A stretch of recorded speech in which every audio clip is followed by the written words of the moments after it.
Hi, everybody. This is Marlene with Eerie News, and today is June 23rd, 2024, Saturday, June 23rd, 2024.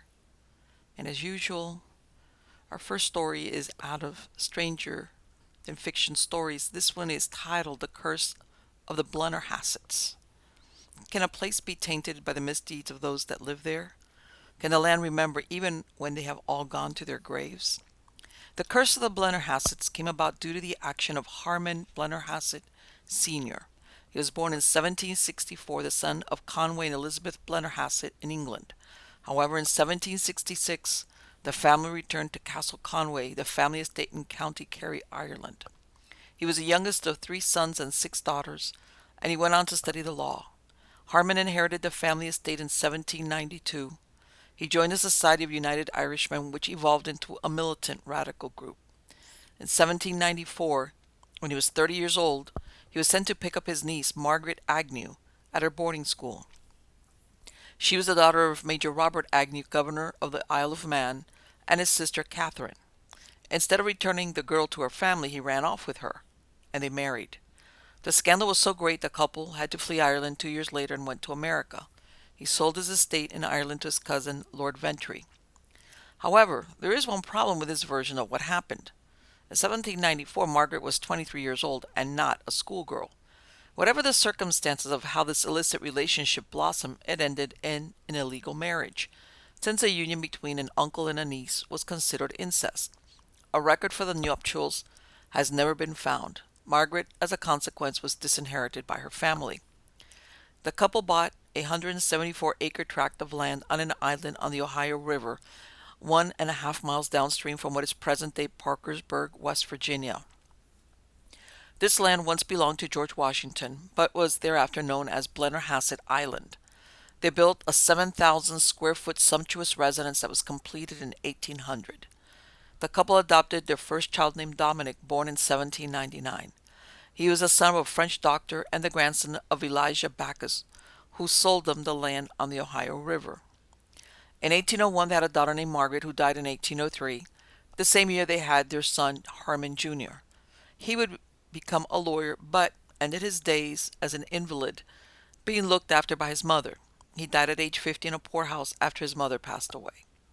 Description of Harman Jr. included the word intemperate, which was a euphemism for alcoholic. Another daughter was born, also named Margaret, who died when she was 6 years old. The youngest son, Joseph Lewis, born in 1812, in a plantation the family owned in Missouri, went on to become a teacher, lawyer, and accomplished scholar. However, before misfortune came knocking at their door, the couple lived a lavish lifestyle and invited the gentry of the area to their extravagant parties. Among the visitors was one-time Vice President Aaron Burr and his daughter Theodosia Burr Alston and her husband. Burr sought financial support from the wealthy landowners in the area, and Blennerhassett would go on to lend him $5,000. The estate became the headquarters for Burr's 1806-1807 expedition to the Southwest in a scheme to separate the Louisiana Territory from the American Union with the aid of the British. President Thomas Jefferson thought they were trying to take over the country. Burr and Blennerhassett were arrested along with their followers. The local Virginia militia occupied the estate in December 1806, and Margaret Blennerhassett had to flee with her children. Blennerhassett fled, was arrested twice, and ended up in the Virginia State Penitentiary. He was released after Burr was acquitted in 1807 for treason. The Blennerhassetts never returned to the estate, and it was destroyed by fire in 1811. It was held by Robert Miller in lieu of debts owed by Blennerhassett. Harman Blennerhassett was not done with politics, though, and on October 30th, 1807, he met Burr, Luther Martin, and others in Baltimore, where they narrowly escaped mob violence. He had to hide in the attic of the hotel where he was staying, since he heard the mob meant to tar and feather him. He returned to Natchez in February 1808, where his family waited for him. The couple settled in the Mississippi Territory on a 1,000-acre cotton plantation they named La Cache, situated on the outskirts of Washington City near Chubby's Creek fork of Bayou Pierre. Blennerhassett lost what was left of his fortune due to the War of 1812's embargo on cotton. It was during their time there that their second daughter, Margaret, was born and passed away. During those years, Blennerhassetts supervised the construction of a stockade as protection from the Indians. He also had troubles with some neighbors. Rumors were that he shot one and threatened another with an axe. Another time, they were accused of beating a neighbor into insensibility. They, as in Harmon and his son Dominic, were arrested and fined $1,000 after being found guilty and serving a short jail term. In 1816, the ruined mansion and lands on Blennerhassett Island were sold to Joseph L. Lewis for $10,000. Outstanding debts were subtracted from the sum, and barely $5,000 made it to Harmon Blennerhassett. Another rumor that circulated involved Margaret Blennerhassett, in which it was said she could drink as much as any man, and that she had once danced at a tavern which, whether true or not, disgraced her socially. After living 12 years on the cotton plantation in Missouri, the couple sold it in 1819 and left for Canada so Blennerhassett could practice law. In 1822, he returned to England, leaving Margaret and their children in Montreal. He had been promised to be made a judge through the favor of the Duke of Richmond, the then governor of Lower Canada. But the Duke died unexpectedly. Luckily, his sister Avis Blennerhassett settled her fortune on him. Margaret and the children joined the family in Europe in 1825, but for 3 years she endured hardship due to lack of money. The family lived with Avis near the city of Bath. Then they moved to the island of Jersey on the coast of France for the climate. It was a strange household made up of Blennerhassett, Margaret, and Harmon's mistress named Mary Nelburn. And this is a quote from a book about the Blennerhassetts. Number 1 on the Mount Row, Prince Albert's Road corner, and has a pillar box set in its front garden wall. With the Blennerhassetts lived his sister Avis, his mistress Mrs. Mary Nelburn, a milliner in St. Peter Port, and her child, probably his too, also named Avis. He had practically nothing left, but Mrs. Nelburn had some money and she kept them all. He appointed Mrs. Nelburn executrix of his will and expressed his warm appreciation for her financial generosity. He also expressed the hope that the 3 women, his wife, sister, and mistress, would continue to live together, and he shared his few possessions between them. What became of the others and the child Avis is not known. End quote. Blennerhassett left to the island of Guernsey where he died in 1831, leaving instructions for a common burial to be carried out at night. Once marked by a tombstone, the location of his grave is unknown. In 1827, it was mentioned that Dominic Blennerhassett was living in Natchez and was observed to be in a state of great derangement, in consequence of his excessive intemperance. Nothing further was heard from him after 1828, and the circumstances of his life and death remain unknown. Some believe his final resting place was in the Mississippi River. Dominic Blennerhassett, this was one of their children. Again, nothing was ever known. He just living in, after they returned to Montreal and to Europe, nothing was ever known from him, but he was another one that had a problem with alcoholism. But anyway, let's continue. In 1842, Margaret and her son, Harmon Blennerhassett Jr., returned to the United States and petitioned Congress for restitution for the destruction of their mansion.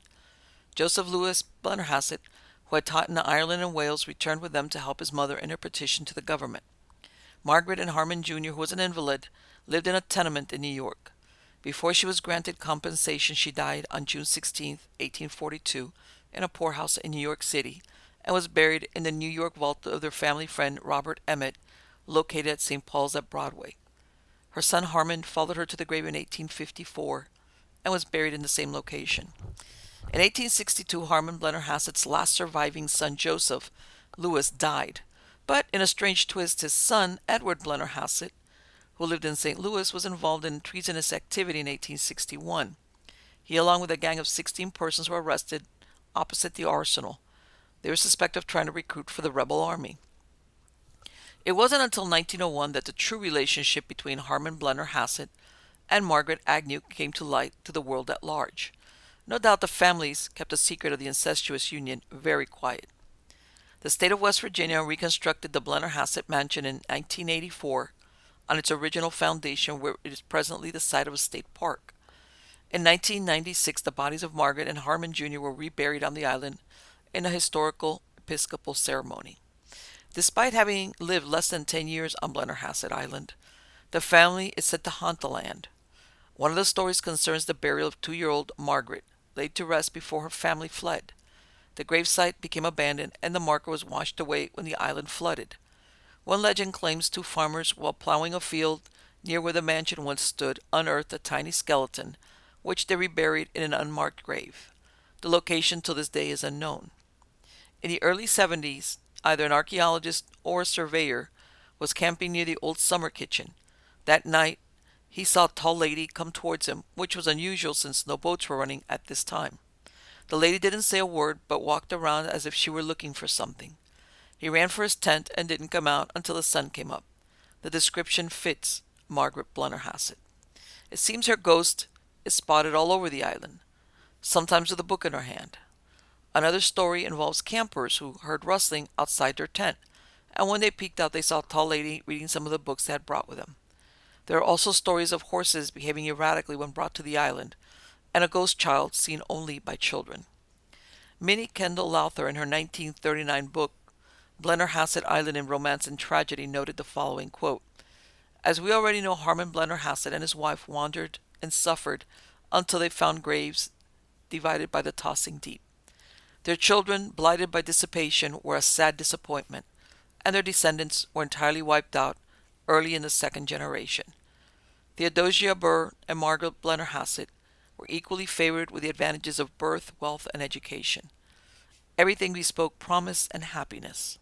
None could have believed that such an awful night was in store for the idolized Theodosia, but the fate of Margaret Blennerhassett was worse. It is another impressive reminder of the vanity, the uncertainty of all human hopes." So there you go.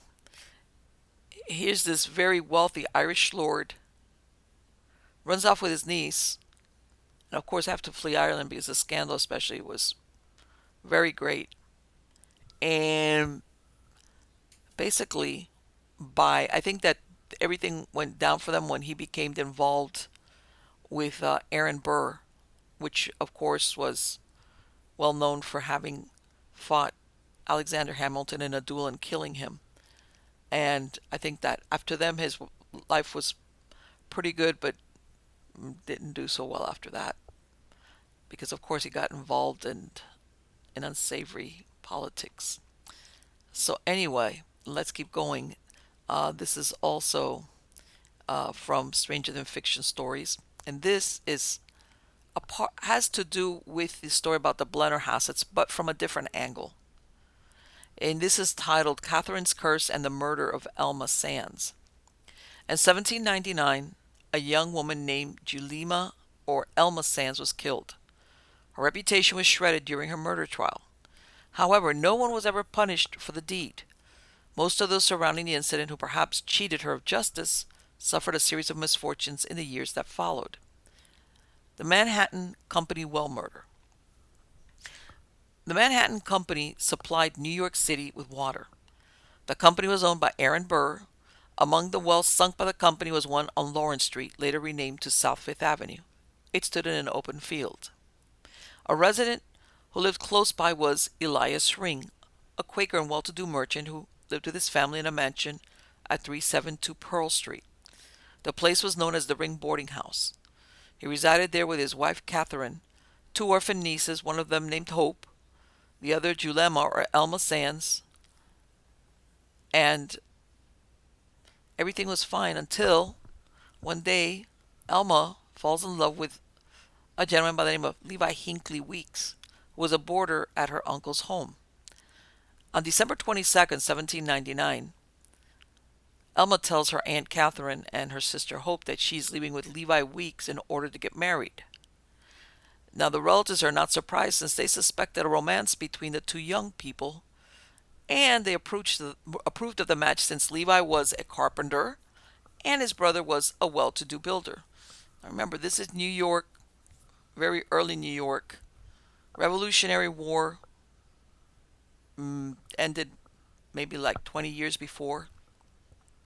Now later that night, Levi Weeks returns to the house asking where Elma's at. And Mrs. Ring, her aunt, is surprised because she understood that her niece had left with him. And he swears that he left Elma standing in the hallway and that he had gone out to pick up a sleigh at his brother's house. By morning, search parties go out to try to find Elma, and then a few days later, by this well, they find a muff she had borrowed from a neighbor. Then on January 2nd, 1800, this is 11 days after she disappeared, her uncle dragged the well and brings up her body. Her dress is torn above the waist and her shawl and shoes are missing. On January 6th, the coroner's jury assembles and they give a verdict of murder by some person or persons unknown. Public opinion was that Levi Weeks was the killer, and by January 10th, he's arrested on suspicion and he's arraigned. He pleads not guilty. His brother Ezra Weeks, he's a prominent contractor, and who, as a matter of fact, had helped to construct the new waterworks stretching from Lisbonard's Meadow into the city, was determined to get him acquitted. So the trial takes place on March 31st, 1800 in Federal Hall. The lawyers defending Levi Weeks were Aaron Burr, Alexander Hamilton, and Brockholst Livingston. The reason Weeks got some of the most prominent attorneys to represent his brother is that Burr and Hamilton were indebted to Ezra Weeks and worked on the case for free. Brockholst, who had plans in politics, was motivated to join this dream team since he feared he would lose a chance for recognition. By then he had already lived a turbulent life. He survived an assassination attempt in 1785 and killed a man named James Jones in a duel in 1798. Livingston would go on to become a New York Supreme Court judge. Burr and Hamilton had darker destinies. Ironically, while collaborating on this case, Hamilton, in private correspondence, is writing bitter things up against Burr. He's convinced this Burr is a dangerous man to society and to the country. I think he underestimated just how dangerous Aaron Burr would turn out to be. Now, Aaron Burr, he comes from a very well-connected family. His father co-founded Princeton, and during the Revolutionary War, he achieves the rank of major. He meets his future wife, Theodosia Prevost, when she opens the door to her home in New Jersey to officers from the Continental Army. But at that time, she is married and she has 5 children by her husband. And she was 10 years older than him. However, they fall in love. And when her husband, a British officer, dies of yellow fever, they married in 1783. She gave birth to 4 children with Aaron Burr. However, only one survived. This was a daughter named Theodosia. Burr's wife died in 1794 at the age of 48. Now we come to the trial of People versus Levi Weeks. The case was spoken about constantly in the papers. It was the major point of gossip throughout New York City. Handbills appeared about a ghost being seen at Lisbonard's Meadow, where the well was located. The spirit being the shade of Elma Sands, wet and pale, asking for her death to be avenged. Now, there's another rumor that's swirling around this drama of the trial, and afterward was that one of the associates counsel for the defense, known as a flagrant libertine, had been intimate with Elma Sands and had his own personal reason for securing Weeks' release. Who this libertine was remained unnamed, but chances are it was Aaron Burr, who had a reputation as a womanizer. So they're intimating that Elma Sands, this poor girl, was involved in some type of, I guess, relationship with him. Now, the prosecutor is a guy named Cadwallader D. Colden. He's going to go on to become the mayor of New York. Now, he takes the floor to establish a motive for the crime. He calls on witness after witness to testify that Levi and Elma were not only courting, but were generally believed headed towards marriage. And the testimony was taken from those who lived in the household to confirm that the girl was in good spirits, thus ending speculation that she took her life. Others testified that Weeks used his brother's sleigh on the evening when the murder was committed. Others said they heard screams of murder, help, near the area of the well around 9 o'clock that evening. Elma's corpse was found to have bruises and wounds about her head. A doctor found her collarbone was dislocated. She also had marks on her neck as if they had been produced by violent pressure. And the doctor made a comment that he didn't think it was possible she could have done this to herself. Aaron Burr, during the opening, spoke badly of the dead girl and praised the defendant. The defense attorneys also called in several witnesses that established the poor character of Elma Sands, and that she was often melancholy and had more than once talked of ending her life. They had doctors testify that the girl had drowned and the bruising might have arisen after being in the water many days. They also confirmed she was not pregnant. So in other words, they're saying she was melancholy, maybe suicidal. In other words, she wasn't pregnant because in most times some men, they did away with would-be girlfriends, mistresses, because if they became pregnant. So in other words, they're eliminating that as a motive, and that she had drowned. In other words, that she was still alive when she was thrown in the well. Now, the defense team also cast doubt on Elias Ring's testimony. Elias Ring is her uncle, saying that he had heard passionate noises coming from Elma's room, which adjoined his bedchamber. The attorneys brought in a blacksmith that shared a wall with the boarding house, and this man said he overheard carnal encounters taking place in Elma's room, and he swore it was Elias's Ring voice himself. He assumed Ring was having a tryst with Elma while his wife was away during a yellow fever outbreak in the summer of 1799. The blacksmith said that he commented to his wife that Ring had ruined the girl. Joseph Watkins, a boarder in the room adjacent to Sands, testified that her uncle Elias Ring entered and exited her bedroom at all hours of the night. Again, during those days, his wife Catherine was away from the house. There was contradictory testimony as to whether Elma was ever seen in the sleigh with Ezra Weeks. Different rumors swirled as to Elma's condition. Was she happy? Whether she was happy or melancholy? Was she pregnant or not? So now the defense are trying to say, look at her uncle. It looks like her uncle was having an affair with her, which is really strange because, in the middle of all this, the poor victim is the one that's getting shredded to pieces, her reputation. Anyway, the tactic was to cast doubt on the motive Ezra Weeks would have to kill his own sweetheart and whether Elma Sands jumped into the well, thus murdering herself. Another incident during the trial was when Burr or Hamilton, the story differs as to who did it, was said to have suddenly moved two candelabras close to the face of a boarder at the house so as to give him, from where the jury sat, a ghastly and livid look. He was a salesman named Richard D. Croucher, who had a devilish aspect to his countenance, and had smeared Levi's characters in no uncertain terms, insinuating that he had even happened upon Elma and him in flagrante delicto. During the trial, several witnesses declared they saw Levi spend the evening from 8 to 10 p.m. at his brother's house. The evidence that he borrowed the sleigh was weak, and on the third day the counsel suddenly closed the case without any address to the jury from either side.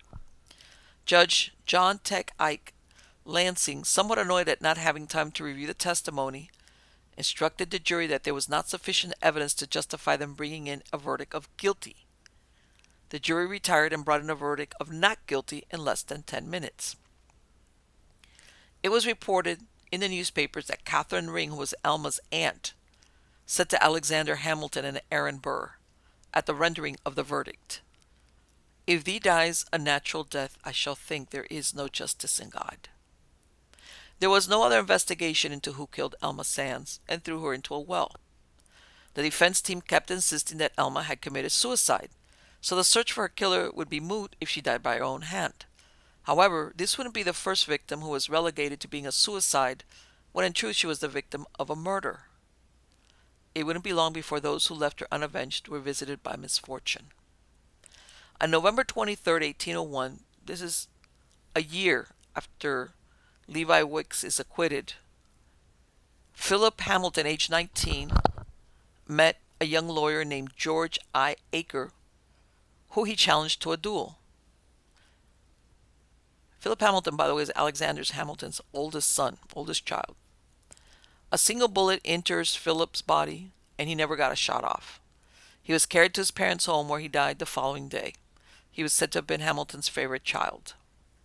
In 1802, Hamilton and his wife Betsy welcomed an eighth child, which they named Philip in memory of his dead brother. It was said that Hamilton never overcame the sorrow of losing his son. George Aker, though, was not long for this world either. He died in 1804 from consumption at the age of 29. For Aaron Burr, life was quite the opposite of Hamilton, at least initially. A few months earlier, Burr's daughter Theodosia married Joseph Alston, who would go on to become governor of South Carolina. Burr was sworn in as vice president under Thomas Jefferson. In 1802, Burr's first grandson, named Aaron Burr Alston, was born. In the coming years, Theodosia claimed she had a hard time adjusting to the isolated life of a plantation mistress at the Oaks, the Alston family estate on the Waccamaw River in South Carolina, and was soon spending half the year in New York with her father. The problem between Aaron Burr and Alexander Hamilton, both Revolutionary War heroes, developed through their bids to different political offices. The last incident was when Burr ran for the governorship of New York and lost. He blamed Hamilton and challenged him to a duel. Unofficially, rumors swirled as to the real cause of the duel. Aaron had been incensed by a comment Hamilton had made about still more despicable acts. Some thought Hamilton may have been referring to Aaron and his daughter Theodosia's morbid affection for each other, which had led to whispers of incest. Burr and Hamilton agreed to meet in New Jersey on the morning of July 11, 1804, in a spot frequented to settle arguments with a duel.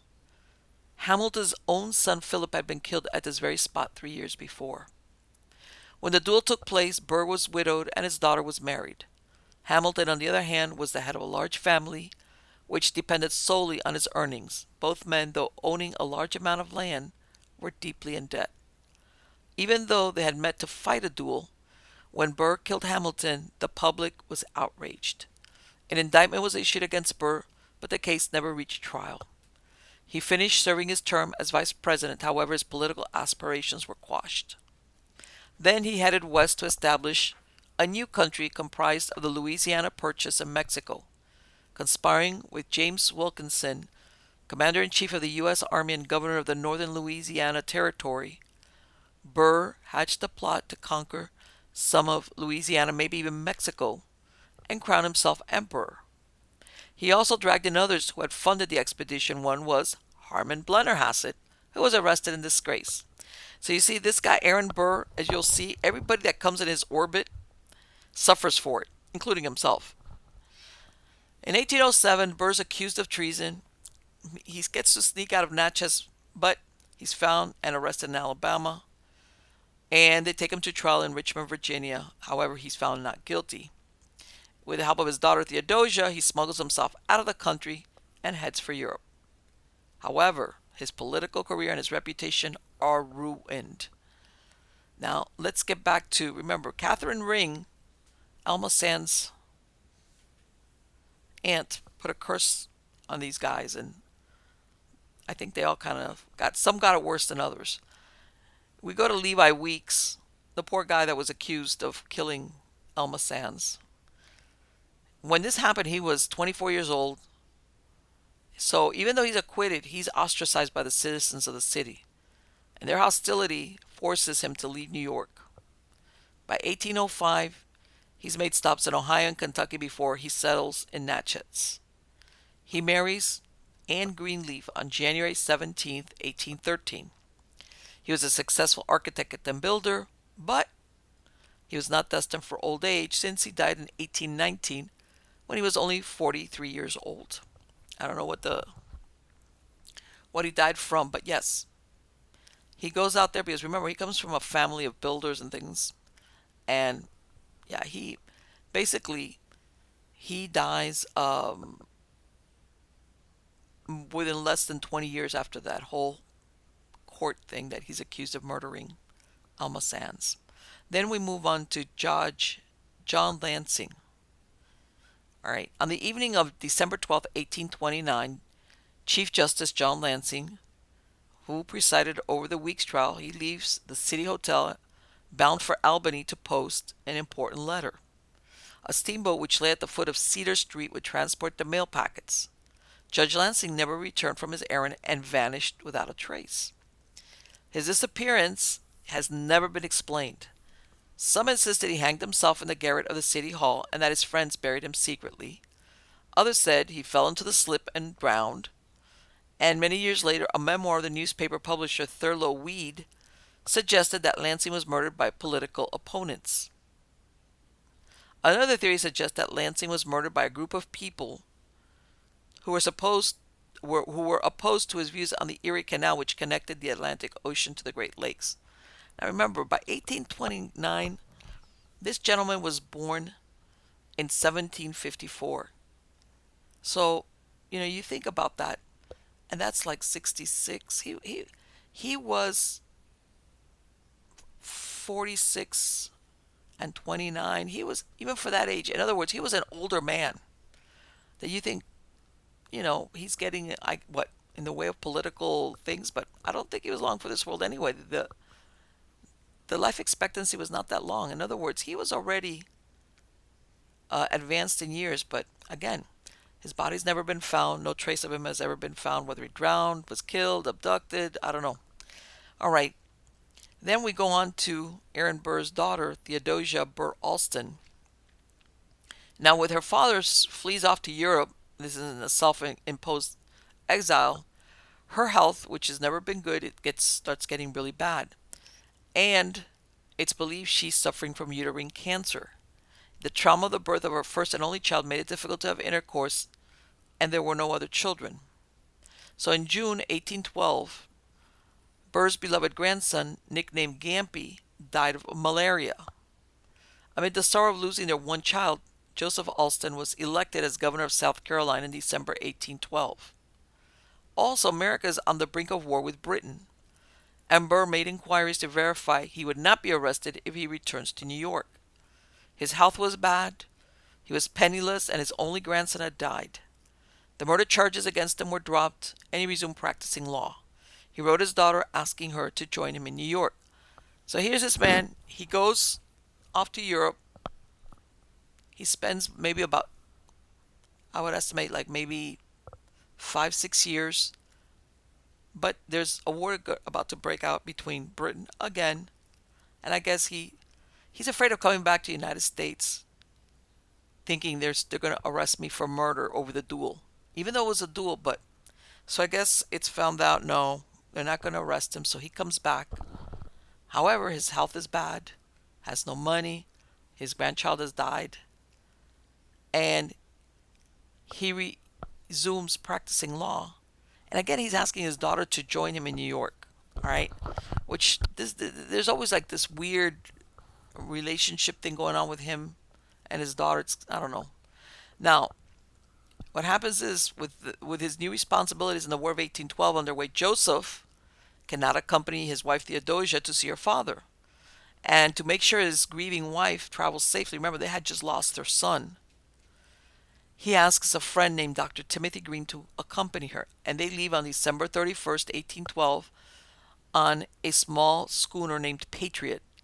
And they're accompanied by a French maid and a skeleton crew from Georgetown County.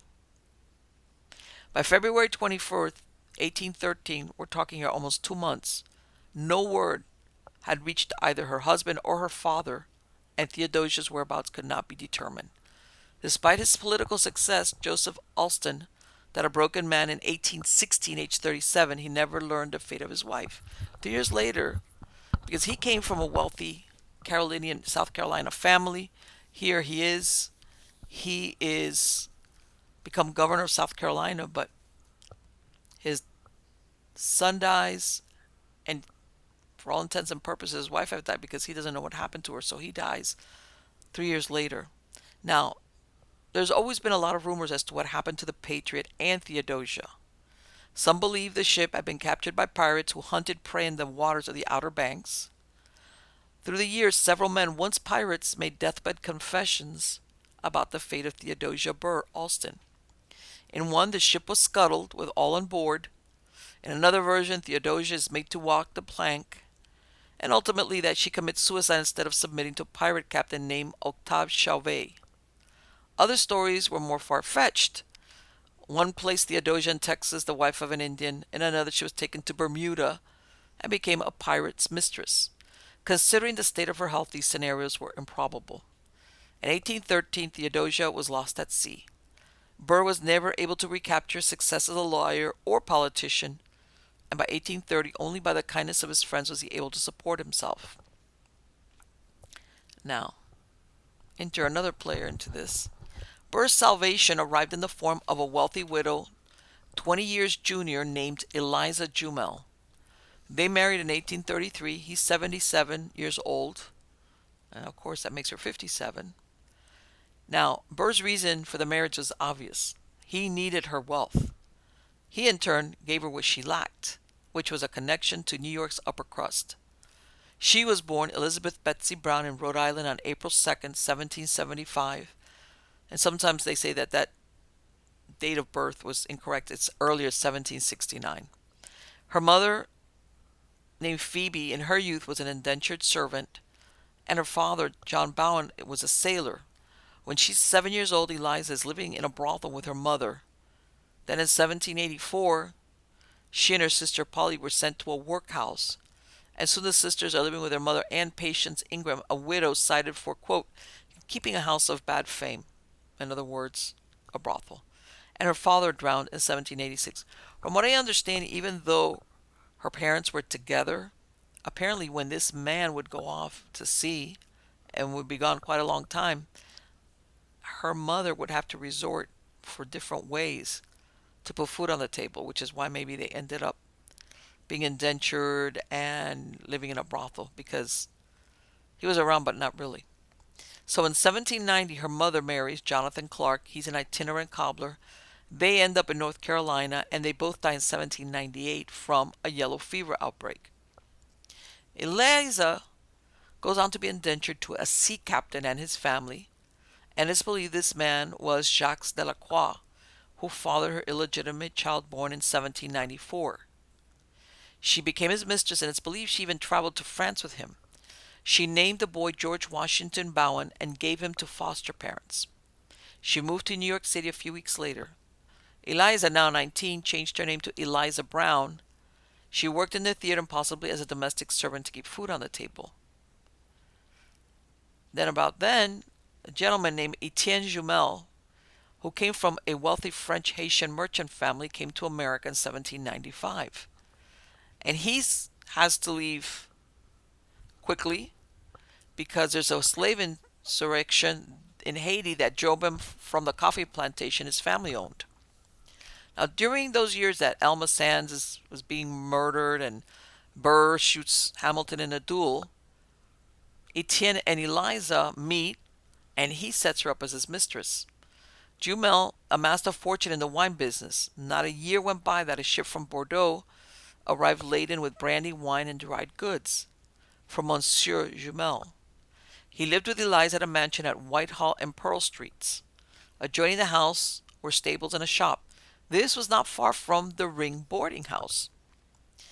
New York socialites opened their doors to Stephen Jumel, who had anglicized his first name, but not to Eliza, even after they married in 1804. In 1813, they moved to a 19-room mansion in Harlem Heights built in 1765 by a Tory named Colonel Roger Morris. He had built the Palladian-style home and named it Mount Morris. The land originally belonged to Jacob Dickman, an early Dutch colonizer. Eliza Jumel told her husband that it was haunted, but this did not drive them from their home. Now, there is quite a history to the Jumel mansion. As the Revolutionary War raged, Roger Morris, who was a royalist, takes his family to his in-laws' estate and leaves Mount Morris unoccupied. So, on September 15, 1776, General George Washington occupies the abandoned farmhouse with his officers and domestic staff after the Continental Army's retreat from Brooklyn, and it serves as his headquarters. It's then taken over by the British, who quartered Hessian mercenaries there. During the Battle of Fort Washington, Continental prisoners were quartered in the barn, and General Sir Henry Clinton kept his summer headquarters in the mansion in 1778, as did General Kniphausen in the following years. Baron Wilhelm von Kniphausen was the Hessian commander. In 1779, the estate, now this is it, the Revolutionary War is over. 1779, the estate is confiscated by the American government since Morris and his wife were British loyalists. Mary Morris was one of only 3 women accused of treason in New York. It sold by auction along with Morris's plate and furniture to help offset the large war debt incurred by the Americans. In 1789, it became a tavern and stagecoach stop named Calumet Hall on the old Albany Post Road. In July 1790, President Washington visited the house with some members of his future cabinet and noted the house as being in possession of a common farmer at that time. Then it was abandoned and the surrounding acreage was used by tenement farmers. In 1809, John Jacob Astor bought out the interest of the Morris descendants and sued to get back rents from everyone who had farmed the land. He was successful in winning over $500,000, which back then was a lot of money. Remember, I guess the house had been abandoned, nobody was claiming ownership of the property, and all these farmers just started farming on it. So the Jumels, they purchased the mansion from Astor. They renovated, redecorated after many years of neglect, and they planted vineyards of Bordeaux grapes that still run wild today in neighboring High Ridge Park. Now, during this time, the Jumels, they traveled to Paris in 1815. With them traveled Mary Jones, Eliza's illegitimate niece that they called Mary Eliza. They gave her the surname of Jumel, and she lived with them like a daughter. They were accepted by the French aristocracy and became known as sympathizers for Napoleon Bonaparte. Remember, this is by the time they're there, they had already, you know, as far as executing all the aristocracy, all of that was over with the guillotine, and Bonaparte is in power. Now, rumors are that someone whispered in Stephen's ear about Madame Eliza's scandalous past that he was not privy to. Whether this was accurate or not, she returned to New York in 1816 with Mary Eliza, but without her husband.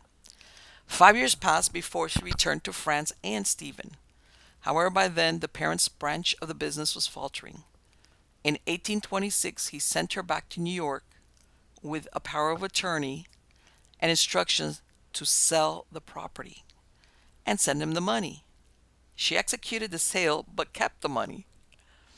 2 years later, Stephen came to New York after the business collapsed in France.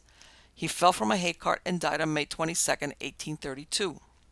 By the time of her husband's death, Eliza, due to her sharp business acumen, had become one of the wealthiest women in New York City.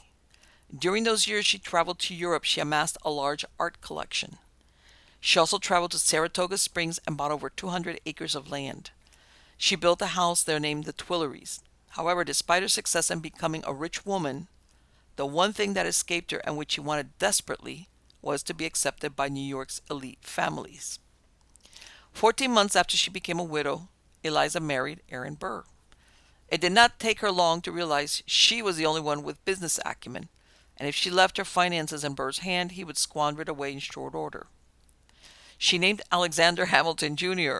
See how these people, they keep these families, they all work within that scope in New York City. She names Alexander Hamilton Jr. as her attorney to handle the divorce. And by then, Burr had been stricken with a series of strokes which left him paralyzed, and a cousin cared for him. Divorce was not easy to acquire in those years, especially when the husband is set against it. But like in all things, Eliza got what she wanted. The divorce was granted on September 14, 1836, the day Aaron Burr died at the age of 80. However, she chose to be identified as Aaron Burr's widow, which she technically was, in a way. So how do you do that? You divorce on the same day that your husband dies? Are you a widow or are you divorcee? But of course she's smart.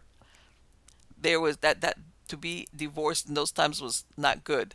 So she of course automatically becomes a widow. So some historians believe that Burr sired other illegitimate children, but for all intents and purposes, his desire to leave a legacy through his daughter and heirs came to nothing. In those times, legitimacy of your offspring was very important. Eliza Jumel died at age 90 in 1865, outliving her niece, Eliza Jumel Chase. She left much of her large estate that was estimated to be about $1 million back then, which is to a local church and other charities, to the surprise of her relatives, who had expected a more generous inheritance. They spent 17 years fighting Eliza's will. Part of it was they were saying that she was demented, in other words. All right. Which at the age of 9, possibly. So now, among the ones that are trying to be included as inheritors is George Washington Bowen, her illegitimate son, who sued Nelson Chase, Mary Eliza's widower, who sought to claim the inheritance. Nelson Chase had acted as Eliza Jumel's attorney for many of her business transactions. So this is a setup. Here's Eliza. She had adopted her illegitimate niece, but kind of made her her daughter and basically her daughter. This is who everybody would think was going to inherit everything. This girl grows up. She marries a guy named Nelson Chase. They have children. While everybody's still alive, Nelson Chase acts as Eliza Jumel's attorney for all these business transactions. Because remember, this lady's very smart. She's buying real estate all over the place, all over New York, right? So in the interim, Mary Eliza dies. In other words, her aunt outlives her. And so that's why it comes to Nelson Chase, who's trying to fight, saying that when Eliza died at the age of 90, she was not in her right mind. As far as the way she worded her will. So this goes on for 17 years.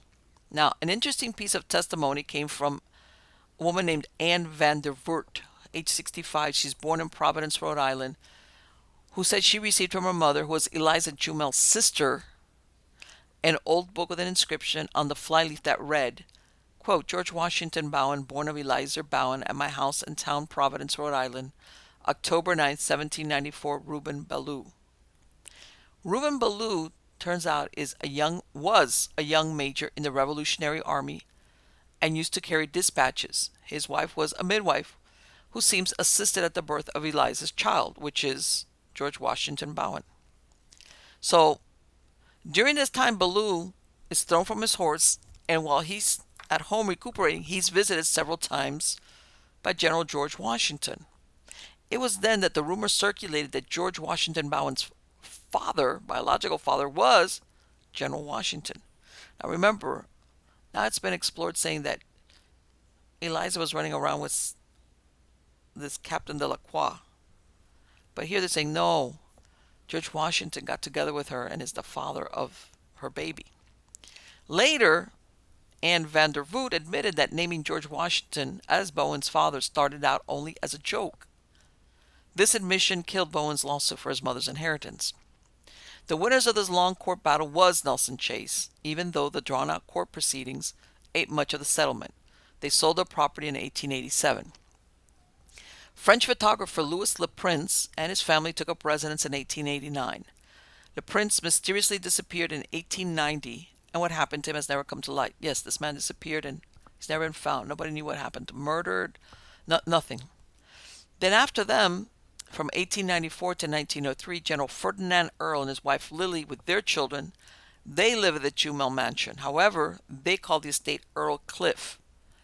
And he was related to the original Morris family through his mother Elizabeth Earle nee Pinney. So in other words, he has some relation to the original Tory Morris guy, where it was Mount Morris.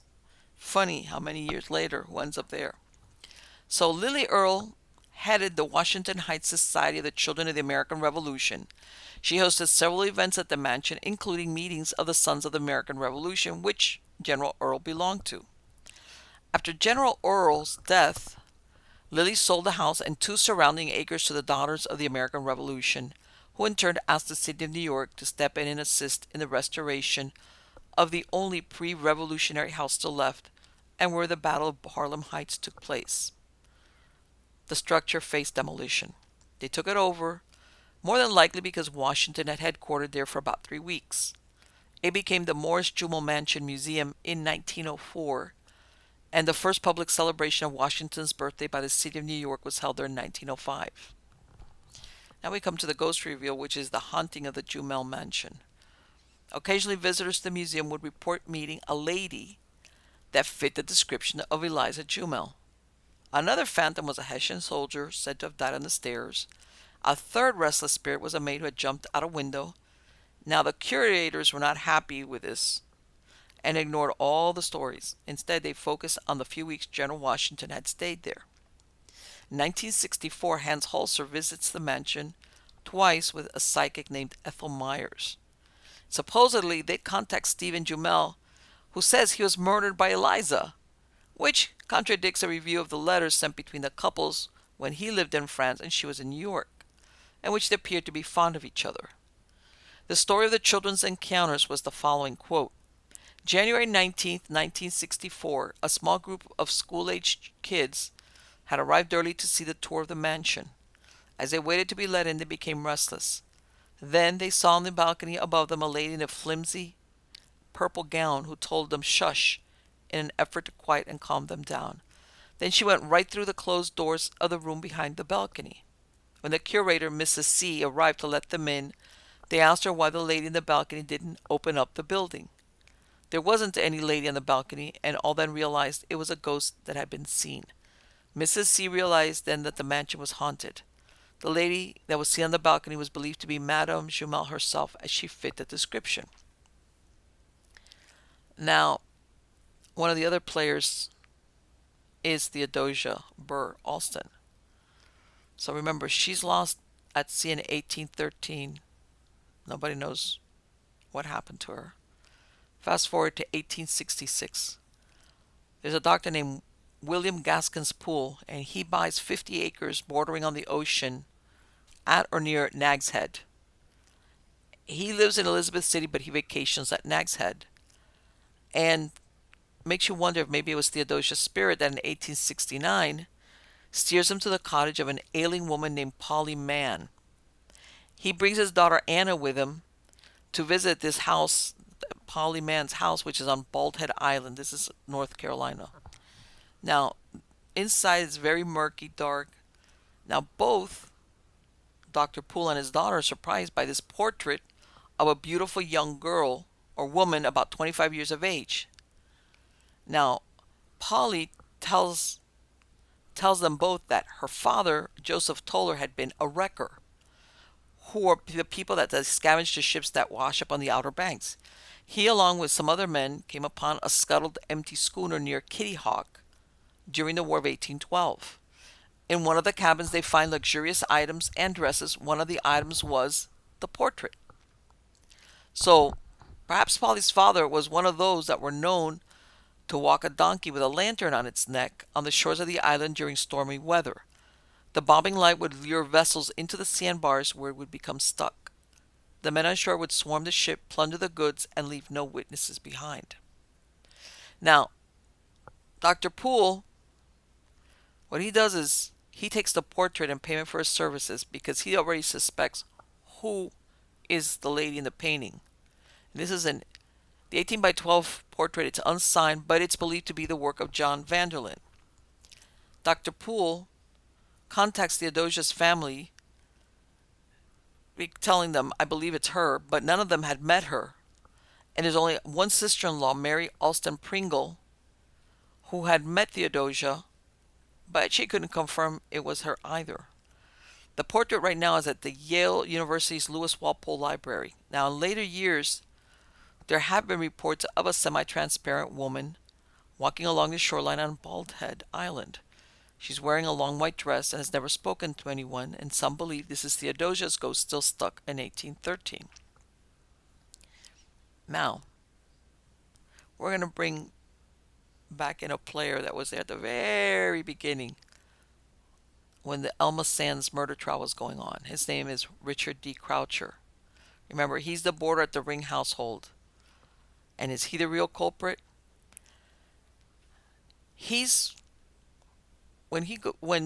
This trial with Elma Sand goes on, he's 40 years old, and he's maligned Levi Weeks far and wide as the murderer of Elma Sands.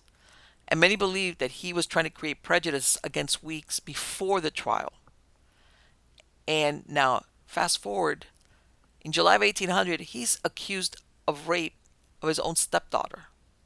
He had just married the girl's foster mother, a lady by the name of Mrs. Stackhalvers, in April of 1800. This is only 3 months after the murder of Elma Sands. Now, Margaret Miller, age 13, she testifies the following when this goes to court. Mr. Croucher came to my mother, Mrs. Stackholders, I don't know how long ago, to sell some stockings. He used to come every day. One night he asked my mamma if she would let me go and scrub his room for him at Mr. Ring's, where he lived, for he said there was a lady and gentleman coming to look at some linens he had.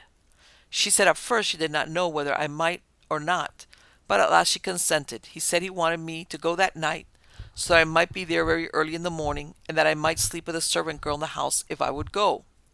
So I went with him to Mr. Ring's house in Greenwich Street, almost by Rhinelander's brew house. He told me to go upstairs to a room in the third story, and he would follow. It was about 9 o'clock. I heard the clock strike 8 some time before I went up, and he followed me and took me through a dark entry into a room in the third story. He told me the servant girl would come and sleep with me, and then he locked the door and took out the key and went down. After a little time he came back and locked the door inside. Then he took me and undressed me and put me on the bed, and then he undressed himself and came to bed with me. Here the witness burst into tears and was unable to proceed, but being told it was absolutely necessary she should tell what followed. She said he used force, he did what he would, and hurt me very much, so much that I could hardly get home the next morning. After he had done, he fell asleep, and I got up and sat upon some wood till I could see, so as to find the door." End quote. Croucher was found guilty of rape and sentenced to the state prison for life. Afterward, he was pardoned by newly elected Governor Clinton to relieve him of the embarrassment of too much regulation. I don't get that. The condition of his pardon was that he would leave the county. However, by 1803, he'd made his way to Virginia and had, according to a local newspaper, become a man of considerable standing in society. However, that was short-lived, because in July 1803, he stole a great number of cases and packages of dry goods consigned to William Matthews, besides a considerable amount in money. According to the book Duel with the Devil, the author found that Croucher, while living in England, tried to kill someone after having a psychotic break, thus earning him the moniker of Mad Croucher. The book describes that after his debacle in Virginia, he returned to London. Supposedly, Alexander Hamilton's son reported that he was executed for some heinous crime. Was Richard Croucher the real murderer of Elma Sands? Or did the Rings unknowingly harbor two monsters under their roof, each vying for the same victim? Now, this is where we started, the Manhattan Well. The well where Elma's body was discovered lay situated in a meadow. By the 1820s, the fields were covered by row houses. It was inevitable that one of the structures would be built over the well. As the years passed, the murder of Elma Sands faded, as all those who lived during those years died themselves. The area became known as Soho. In 1840, a few doors down from where the well lay hidden, at 119 Spring Street, Mrs. Mott, the celebrated female physician of New York, advertised she had just received a large quantity of herbs, roots, and essential oils from Europe. In 1850, a dry goods shop was doing business from 115 Spring Street. They specialized in shawls. On April 18, 1869, the New York Times reported that the Manhattan Well, where Elma Sands' body was found in 1800, had been discovered. It was found inside a home at 115 Spring Street. The occupants had been digging a flower garden when they found it. It was covered with a large flat stone. As time passed, the location of this horrific murder had been forgotten again. By the 1870s, the neighborhood was populated by whorehouses, and not even high-end ones. Half a block from the well, Hattie Taylor ran a third-rate brothel that allowed only the lowliest clients through the front door. In 1877, a 3-year-old boy named Thomas Phillips, who lived at the house, was bitten by a dog. The wound healed, but eventually he went into convulsions, and it was determined the animal that bit him had been rabid. During the Depression, the area became known as Hell's 100 Acres.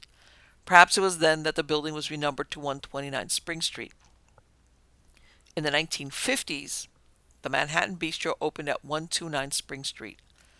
The owners had heard of the ghost stories, but they never connected it to cold spots in the building or silverware that disappeared. During the early 1900s, the cellar had been filled with sand and dirt, but in 1980 they decided to excavate the area. They found the well and an increase in the paranormal occurrences to go with it. There were reports of voices and dishes moving by themselves, also a swirling mist around the well. A full body apparition of Elma Sands weeping next to the well had been sighted. The Manhattan Bistro closed in 2014. COS clothing store opened in the space, and there are still reports of missing items. So there you go. See how everything started more or less with the murder of Elma Sands and the curse of her Aunt Catherine Ring, because they had not done right by her niece. Okay, this other one, also out of Stranger Than Fiction Stories, is titled Canal Murders Remain Unsolved After 45 Years. Where 45 years ago, South Florida authorities were realizing they might have a serial killer dumping the bodies of young women along desolate roads and canals at the edge of the Everglades. When the first body was found in February 1975, police could not imagine what was to follow in the months to come. Her name was Judith Osterling, 19. She was originally from Indiana and went missing on February 1st, 1975, after leaving her job at a massage parlor. 2 days later, her fully clothed body was found in a South Broward canal near Andytown, located on US 27 and State Road 84. She had been severely beaten before being thrown into the water, where she drowned. Since she was known to hitchhike, police believe she was killed by someone who offered her a ride. At a lonely intersection on US 27, punctuated by one traffic light, Andytown served coffee and cheap snacks. It started out as a roadside shack in 1947, but by the 1970s it had evolved into a gasoline station, motel, bar, and restaurant that served mostly truckers and fishermen. It would become an area favored by a stealthy killer who used it as a dumping field, where the weeds, humidity, and animals would make his victims disappear or become unrecognizable. Within days of the discovery of Judith Osterling's body in a murky canal, Barbara Davis Stevens disappeared on February 12th. Her father was the president of the Anchor Electric Company. She'd been estranged from her husband for 2 months and moved back to her parents' home. She said she was going to visit a friend in Coral Gables. Her 1973 Chevy Camaro was found in the parking lot of the Gold Triangle store at Dadeland Mall. The keys were still inside the unlocked vehicle. There were traces of blood on the steering wheel. Stevens' body was discovered on February 20th in a wooded lot behind a grocery store at Southwest 87th Avenue and Sunset Drive, Miami. She was clothed except her slacks were pulled down. She was stabbed various times in the abdomen. Police found traces of grass, dust, and blood inside her vehicle, which indicated her car was used to transport her body before it was abandoned. Unlike Osterling, Stephen had been killed in Dade County, which was south of Broward County. However, it was a drive that would take less than 1 hour to complete. On April 9th, 1975 was the last time Arietta Marie Tinker, also known as Rennie, was seen alive. She was 17 and married on October 12, 1973, when she was 16 years old. Her husband dropped her off at 1 p.m. at the Hippopotamus Lounge on Hollywood Beach. She told her husband she would get a ride later, and she was last seen at the Lum's restaurant near Young's Circle, barely a mile from her home. 3 days later, her body was found in the Snake Creek Canal east of US 27 by an off-duty Coral Gables cop while he was riding his bike. This was close to where Osterling's body was dumped 2 months before. She supposedly drowned, and her body did not display any signs of foul play, but it cannot be explained how she ended up so far from where she was last seen without a car. Next was Nancy Lee Fox, 19, who came to South Florida from New York in 1973. She worked as a night waitress at a taco restaurant. She was last seen walking home alone on June 13th. It was reported she was hitchhiking. Nancy's body was found in the same canal as Osterling, which ran parallel to US Highway 27. She'd been hit with a blunt object at the back of her head. Then she was choked before being thrown into the water. She was nude and had been sexually assaulted. Barely a week later, on June 19th, friends Barbara Schreiber and Belinda Zetterauer, both 14, were found on the banks of a Broward County canal, only a few months north of Andytown. Their bodies were discovered by a family fishing on the waterway. The girls were supposed to spend the night at a friend's house, but they never made it there. The last person who saw them was a teenager who gave them a ride on his motorbike. This was at Route 441 and Hollywood Boulevard. Both had been shot with a .45 caliber firearm, and due to the blood evidence at the scene, it was believed they were killed there. The girls were classmates at Attucks Middle School, and later police found out they would lie about going to sleep over at a friend's house in order to go out without their parents' knowledge. Soon the police were looking for a young couple who rented an automobile who they believed was connected to the murder. A 1974 beige Chevrolet Vega was left abandoned at the Airway Rent-A-Car. The cleaning crew found a spent .45 caliber bullet on the floor. The police determined the girls had been shot with a similar weapon. The auto agency said the car had been rented for only one day by a young woman from out of state. A well-dressed young man accompanied her. The car was not returned when it was supposed to, which would have been Thursday. Instead, it was left abandoned at the lot on Saturday in the pre-dawn hours. Police found grass and weeds caught in the undercarriage of the auto, which matched the growth where the bodies were left. The car had also been driven 600 miles. Inside, noisemakers and a straw hat from the Wreck Bar, a popular bar at the Castaways, were found. Wherever this lead went, it did not produce the killers of the schoolgirls. Before the month was out, Robin Losh, 14, was found in the same watery grave as Belinda and Barbara. On July 10th, one of her arms was spotted sticking out from the weedy canal waters. She'd been seen at a grocery store, and her parents reported her missing when she didn't return from classes at Stranahan High School. The autopsy indicated she had drowned, but without a vehicle it would have been difficult for her to reach the spot. Marijuana was found in her jean pocket. Schreiber, Zedauer, and Losh were left about 200 yards from where Fox and Osterling were discovered. It appeared this waterway, located on the western edge of Broward County, close to the Everglades, had become the dumping ground for a predator who hunted further east among the businesses and suburbs. Ronnie Gorlin, 27, lived in Hallandale, Florida. On July 22, 1975, she was supposed to be visiting her mother at Parkway Hospital. However, she never arrived. She had gone shopping at the 163rd Street Shopping Center in North Miami Beach. Her nude body was discovered the next day in the Graham Canal at Northwest 138th Street and 105th Avenue. The cause of death was drowning, but the coroner found she'd been sexually mutilated. There were bite marks on her breasts. Her rental car was found in the shopping center parking lot with slashed tires. Elsie Rapp, 21, also lived in Hallandale.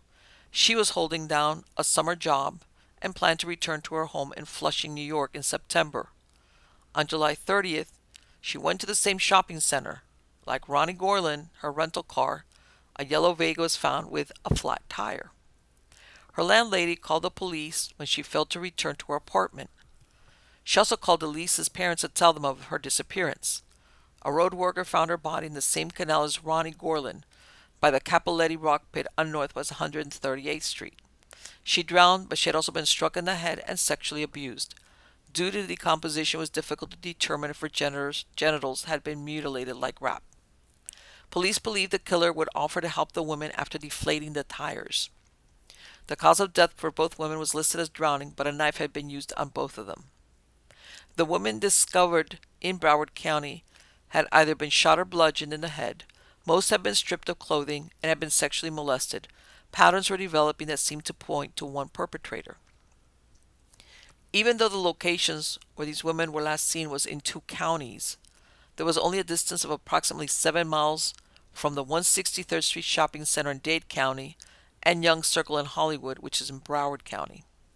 It wasn't until the murders of Rapp and Gorlin that police identified a methodology the killer was using to lure his victims with, and they widened their investigation to include the other murders as possibly the handiwork of the same individual. Both of the women had been stripped of all clothing except for a single item. The rest of their clothing was never found, and it was theorized the killer could have kept them as a fetish. The Dade County medical examiner described where the perpetrator was probably in his 20s, white, attractive, well-dressed, and would be seen as an all-American type. There was even a possibility he was married. However, All these traits hid that he was a sexual psychopath. Detectives, however, speculated he was a loner, a drifter, and a sexual deviant. They even looked at 4 similar killings in 1974 where the women were victims of the same person.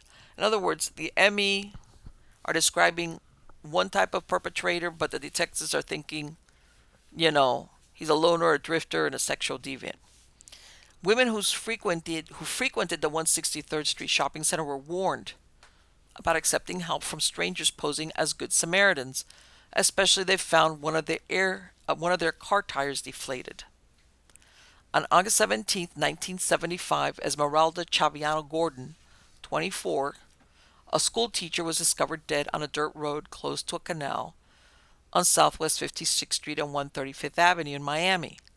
She was shot in the forehead. She was fully clothed and had not been sexually assaulted.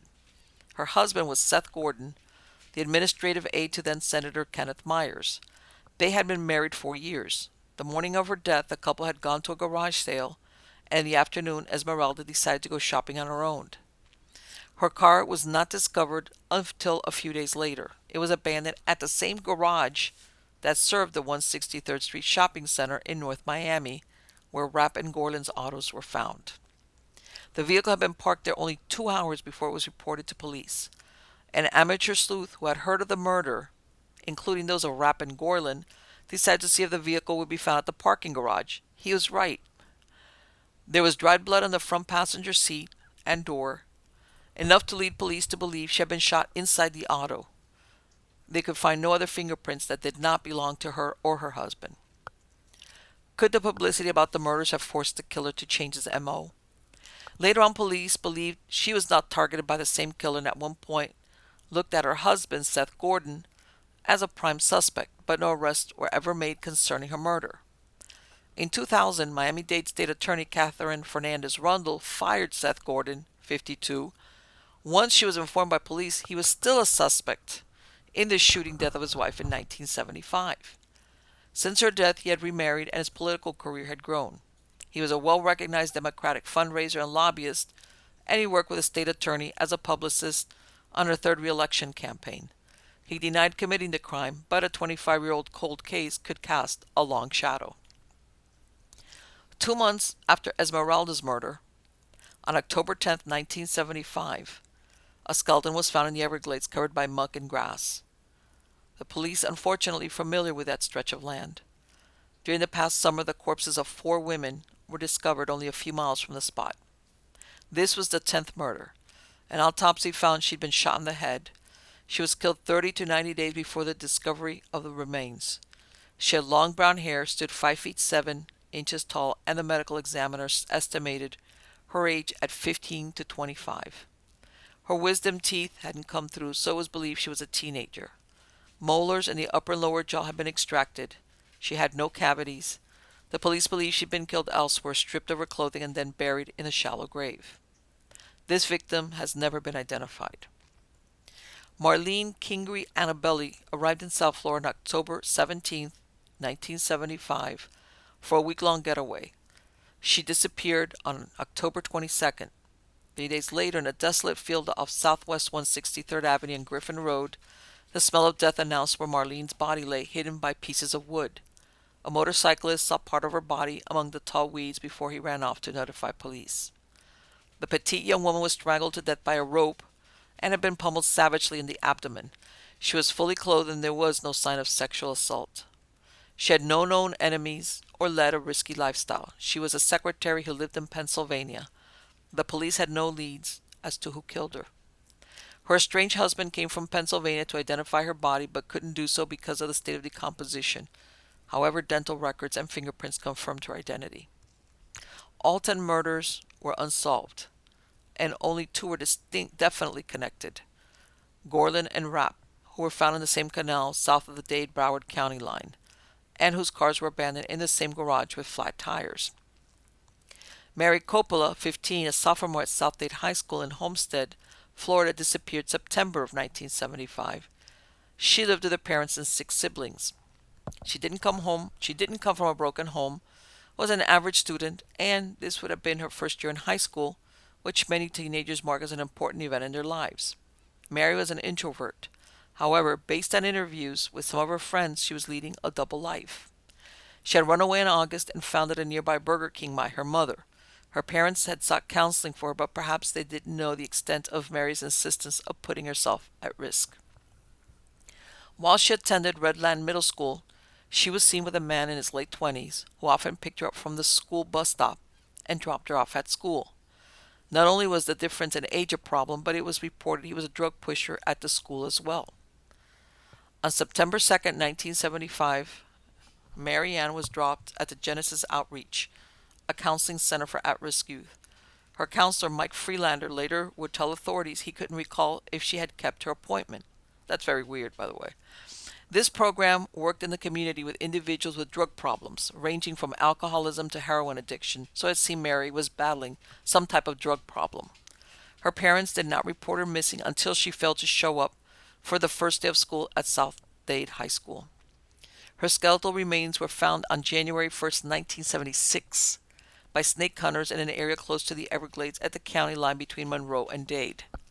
Her bones were dispersed, and she lay about 20 feet from a canal with a road that ran next to it. There was no sign of trauma to her remains. It was estimated she died shortly after her disappearance. There was no way to run a toxicology test to verify if she had died from an overdose. It seemed the holiday season had rung in with the discovery of human remains, which further complicated the efforts to detect if all these crimes were the handiwork of the same person. Only a week before Mary's body was found, the hacked remains of two men were discovered. The first was a white male in his 20s. Two boys fishing in the cooling canals adjacent to a Florida Power and Light substation found a pair of glasses and a watch in a pool of blood. The body was mutilated, the hands were cut off at the wrist, and according to the Broward County medical examiner, there were several deep gashes on the head, perhaps in an attempt to decapitate him. Then in Dade County, close to where Mary Coppola's body would be found a few days later, a man's headless body was discovered in a canal on Card Sound Road. In December 1975, the decomposed body of a younger woman was discovered in an area of Broward County known as Sunshine Ranches. The medical examiner estimated she was killed in October. She was white, had brown hair, stood 5 feet 5 inches, and weighed approximately 120 pounds. Because of the extent of decomposition, the examiner couldn't determine how she was killed, and whether she was raped. She was fully clothed, but her pants were ripped. Like others, she was left about 35 feet from a gravel road, and like the Jane Doe found in the Everglades in October, the police did not link these murders to the others. This victim has never been identified. 7 months later, the man found by Florida Power and Light substation was identified as Jeffrey Warner, a former student at the University of Miami. He had disappeared in September 1975, 2 days before he was set to face narcotics charges in New York. He was shot 3 to 4 times before his body was found, indicating he'd been hiding out for 3 months. Police believe he was in over his head with members of a drug ring. His case remains unsolved. The 12th and final victim, according to authorities, was Michelle Andrea Winters. She was 17 and dropped out of high school. She worked as a waitress for 3 weeks before she was fired. Michelle had moved out from her parents' house and in with an older sister, Joanne, then left there once her sister went back to her college in northern Florida. Her parents wintered in Fort Lauderdale and then went to Toronto during the summer. Shortly before disappearance on December 30th, Michelle was described by her few friends as depressed, and she said she wanted to join the Navy. 2 men gathering firewood found her body in Snake Creek Canal on January 11th, 1976. This was a wooded area off Pembroke Pines in western Broward County, close to the notorious US 27. She was wearing a shirt, jeans, but her shoes were missing. The Broward County medical examiner determined she'd been strangled with a strap of her handbag. A scarf was tied around her throat as well. She'd been in the water 2 or 3 days. There was no evidence of sexual assault. She was still wearing her ring, bracelet, and gold chain, which were identified by her father, which indicates robbery was not a motive. Michelle, unfortunately, was known to hitchhike around town, and her mother had frequently warned her against doing this. No doubt she went willingly with her killer. At some point during the investigation, authorities looked to find patterns from other states. Police found that up to 33 murders in California, Washington, and Utah were very similar to the Dade Broward murders. The women were all white, under 30 years of age, had long hair and pierced ears. A single item, jewelry or clothing, was left on each body. All victims were dumped near or in bodies of water. 12 California murders that fit the same pattern ended in December 1973. Then 9 murders were committed through mid-1974 in Washington. The next state to experience a rash of murders was Utah, then Colorado, which ended in March of 1975. Could this be the same perpetrator that made his way across the country? Only the murder of Judith Osterling was solved. In October 1975, Sue Jane Walter, also known as Tiger Sue, aged 22, confessed to murdering Osterling on January 25th. She operated the massage parlor where the victim worked. She said her boyfriend, Clarence Deacon Carnival, 28, took Osterling to the C9 Canal. She described where he beat her with a rock and fist, then he bound her hands and feet and threw her in the canal after raping her. The motive was because Osterling had resisted Carnival's sexual advances. She said fear of her boyfriend had made her keep quiet about the murder. In a strange twist, 4 months after murdering Osterling, Carnival was shot to death on June 13 in the backyard of his home in Miami. He had been arrested several times on felony charges, including a charge of contributing to the delinquency of a minor. His record stretched all the way back to 1964, when he was 17 years old and an airman at Eglin Air Force Base. His murder was never solved. Sue Jane Walter, or Tiger Sue, was sentenced to 15 years in prison after pleading guilty to a charge of second-degree murder. She had helped Carnival rape and murder Osterling. Despite the resolution of the Osterling murder, questions still persisted if there was more than one person murdering women in South Florida. Was this the same perpetrator who was responsible for the death of Joanne Weiss, 14, who was found dead in 1973? Her final resting place was a watery grave in a canal by the Miami International Airport. Police believe she was picked up, raped, and murdered as she walked along 79th Street, well known as a stretch where prostitutes cruised along Biscayne Boulevard. The Dade County medical examiner believed there was enough links between the cases to indicate the same perpetrator. Mental health professionals described a profile of a man who had a severely dysfunctional relationship with his mother, lover, or wife. He was possibly schizophrenic and would increase in violence as time passed. Or perhaps this was a sane psychopath who knew when to quit town and move on to other states, where the police had to start from scratch. He knew already how much time this could buy him before authorities suspected they were searching for the same devil, but by different names, such as the Flat Tire Killer, the Canal Killer, the Tooth Fairy Killer, and the Southgate Serial Killer. Did he indeed have the last laugh? By the way, all those killer names were ones that were, the newspapers put on there for all these rash of murders that took place mostly in 1975, but 74, 76, because there were so many of them. And what they would do is the western side of both Broward and Miami-Dade County, they end in the Everglades. And you could go out there and there's nobody out there. And you could dump a body very easily and not have to worry about being seen, which is exactly what he did. So, next case is out of Mysterious Universe. And this one is titled, let's get on to the spooky part, right? This is titled, Divers' Terrifying Encounters with Mysterious Underwater Monsters. Divers often venture into worlds that most of us do not see, taking in vistas of tranquil seascapes and magnificent wildlife. Okay. Some of it rarely glimpsed. They peek through a window into underwater worlds that lie out beneath the waves of our world, yet as enticing as this seems, is not always so wondrous. Indeed, many divers' encounters with the strange are memorable for just how terrifying they are. And here we will look at some divers' encounters with unexplained mystery monsters that left them shaken and horrified. Let me tell you. A very early account comes from all the way back in 1880 at the home of the famous Loch Ness Monster, Loch Ness, Scotland. At the time, a diver by the name of Duncan MacDonald was sent to investigate a shipwreck at the Caledonian Canal entrance at Fort Augustus.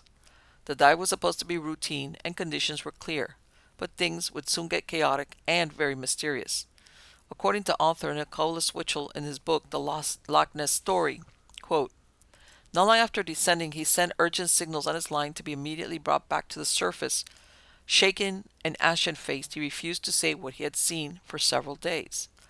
When he had sufficiently composed himself, he told the tale of how he had seen a very odd-looking beastie, like a huge frog, lying on the rock ledge where the wreck was lodged as he examined its hull. He refused to ever dive in the loch again, though it would appear this encounter was where Loch Ness ends and the canal begins. End quote. Another report from Loch Ness was published in 1933 in the Dundee Courier and Advertiser, and was a report sent in by a reader concerning something that had happened to a man she had met in the village of Meffin. Her letter reads in part, quote, once coming to Meffin, I made the interesting discovery that one of the residents of this village also hailed from this part of Invernessshire. After discussing persons and places, the conversation turned round to the Loch Ness Monster. I remember, he began, how the villagers in that district used to talk about a monster being seen at Loch Ness, about 3 miles from Invermorston, that is, at Ruswick. The story runs that a gentleman sailing down the loch in his yacht was driven shorewards. The yacht sank and came to rest on a ledge of rock. In order to secure some of his valuables, the owner of the sunken yacht hired the Caledonian Canal diver, Honeyman by name, from the village of Clackenharry. He intimated to the assembled onlookers that he would begin work the following morning. When the coast was clear, however, the diver, thinking that he and his crew would get something for themselves, donned his diving suit and descended into the water to make inspection. When he got to the yacht, it slipped off the ledge of the rock and disappeared into the depths. But then, to the diver's intense horror, a huge beast, measuring about 9 feet long and possessing a body as stout as that of an average man, passed in front of him. Whatever it may have been, the diver, who in every truth had got the wind up, adamantly refused to descend into the water again. End quote. Yet another underwater sighting of the Loch Ness Monster was made by a man named Robert Brock Badger, who had an encounter with the Loch Ness Monster while diving in Urquhart Bay on Sunday, August 8, 1971, in order to replace a mooring. He tells of his encounter, quote, we did the job of placing the mooring, and as the others loaded the tools and dinghy back into the van, I did a bit of snorkeling so the wetsuit did not get ripped on the gear. I swam out from the small floating jetty which was there in those days. 100 yards or so from the jetty, the floor of the bay suddenly nosedives into deep water. I had just passed this point and was about 10 or 15 feet below the surface, but was now in deep water and was thinking that I should turn and go back when I saw an object in front of me. The water is, of course, full of peat and is like thick tea. As I got closer, I could see a top and bottom to the object, but it extended left and right out of my vision. The surface of the object was rough, textured, and rounded in cross sections. I saw no protuberances in the part I could see. I'm not sure how far from the object I was. Maybe 15, 20 feet. It was moving from my right to my left, that is, towards the main lock. This sounds like a long, drawn-out sighting, but in reality it occupied only a couple of seconds. I realized what I was looking at and decided that I should not be there. I have size 13 feet, and my swim flippers are large and strange. Let me correct that. Large and strong. I surfaced quickly and made for the pier as fast as I could. Simon Dinsdale's eyes was caught by me surfacing, and he said I was moving so fast I was aquaplaning on my chest. As I made my way in, I was terrified that I was being chased. But I noticed Mr. Menzies' nephews playing in a boat tied to the pier, and his black Labrador coming into the water to meet me, so I risked a look back and realized that I was alone. End quote. Strange indeed. Moving on from Loch Ness, a very bizarre report comes from the Bynes Parents Institute. It details the alleged experience of a deep-sea diver from Australia back in 1953. The unnamed witness was apparently diving in deep water and noticed a huge black mass looming in the murk, apparently just sort of hovering there in the current. This was something startling enough as it was, but it would soon get more terrifying. As the divers stared in wonder at this immense mystery blob, a white-tipped shark purportedly swam by it, after which it seemed to stop in mid-swim and get pulled into the mysterious mass to vanish, apparently sucked in by the beast. The diver would then say that he realized it was a gigantic jellyfish, far larger than anything known, which had in front of his very eyes devoured a full-grown shark. The Pine Barrens Institute makes it clear just how big this jellyfish might have been in its report, saying, quote, "Currently, the largest known jellyfish in the world is the lion's mane jellyfish. The bell diameter, or the head of the lion's mane, can grow to cover 6 to 7 feet wide, while the sticky tentacles can grow up to 100 feet. These jellyfish are found primarily within the cold waters of the Arctic, northern Atlantic, and northern Pacific Oceans. The largest specimen of lion's head washed up in Massachusetts Bay in 1870 and had a bell diameter of 7 feet and tentacle length of 121 feet. Now, could a lion's mane jellyfish be the jelly responsible for catching, killing, and eating the shark in Australia? While the LMJ is, well, I guess the lion's mane jellyfish is capable of growing extremely long tentacles, the bell diameter is not large enough to encapsulate and digest a full-grown white-tip shark. The generally agreed upon length of the shark is around 9 feet, although a record-setting 13-feet specimen has been caught before. This would make the shark bigger than the bell of the jellyfish by almost 3 feet. In order for jellyfish to eat and digest its food, it needs to fully encapsulate the prey inside its stomach. The stomach of the jellyfish is known as the colonteron, a single cavity inside the bell which serves as not only the stomach but also as the mouth, intestines, and anus. When the food has fully made it inside the colonteron, digestive enzymes and acids begin to break down the food and is then absorbed into the body. But if the food is larger than the small hole that leads inside the colonteron, the jelly will release the food to drift away. This means that the jellyfish that caught and ate the white-tip shark had to possess a bell which was 12 feet or wider. In turn, this would mean that the tentacles of this mysterious gigantic jelly might have been a length of about 200 feet or more." End quote. The report also makes mention of a sighting of a massive jellyfish in 1969 off of Bermuda.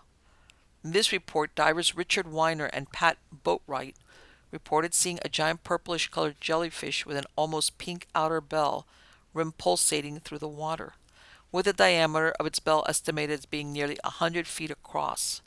They vacated the vicinity with great haste. In 1988, a professional scuba diver named Robert Foster was diving near the coast of Florida when he noticed some strange disturbance in the water in his periphery vision. When he turned to see what it was, he saw a figure dashing through water that had been rendered murky and foggy through the stirring up of sediments. Whatever it was appeared to be undulating somewhat towards him, and when it got to within 20 yards, the diver noticed that the thing had arms like appendages that seemed to be tipped in talons and were reaching out towards him. As it drew closer still, Foster believed that he could see that its top half had smooth skin, unmistakable breasts, and a head of flowing hair, while the bottom half was covered in scales. Whatever it was did not seem friendly, and the frightened diver would say of its gaze, "I've never seen such evil hate in the eyes of any human or animal before." He was able to make it to the surface and aboard his vessel without further incident. Also from the 1980s is a supposed experience of an unnamed diver who was out diving in the cave system of Dublin Lake in Cheshire County in the U.S. state of New Hampshire. The diver apparently emerged from his diving, babbling incoherently about the monsters he had encountered in the caverns below the murky lake. This mirrors another supposed incident in which a diving bell was lowered into the same lake but was unable to reach its destination as it had run out of tether. A scuba diver was sent to help out and disappeared. According to the tale, he was found days later running through the nearby woods naked and rambling on about the horrible monsters he had seen in the lake. What did he see? No one really knows. In another account, from August of 1991, a diver was out in the water near Cape Aya on the Crimean Peninsula, Ukraine, in the Black Sea. He was about 100 meters off of the coast in calm seas under full moon when he suddenly felt something poking at his shoulder. Turning around to see what it was, there was only the splashing of water all around. Thinking that his friends were playing a practical joke on him, the witness began to swim towards shore, thinking nothing of it. That was when he experienced a strong strike to his shoulder, and this time, when he turned around, he was met with the sight of a face of a woman there in the water. Although her eyes were described as being much larger than normal and even creepier, still she seemed to exude a bioluminescence.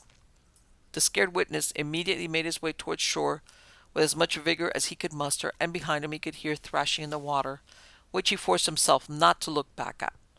afraid of what he might see.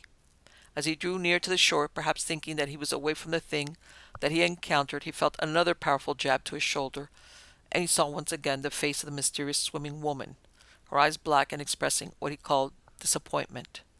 The swimmer rushed onto shore screaming, and looking back, he could purportedly make out a silvery body splashing on the surface to disappear down into the black depths.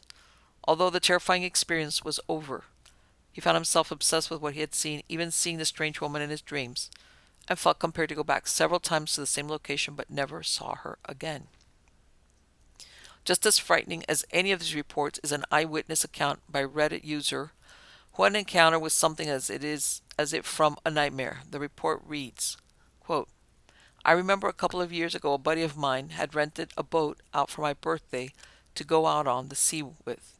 It was going perfectly fine. The boat was super nice, good for fishing, had a great deck.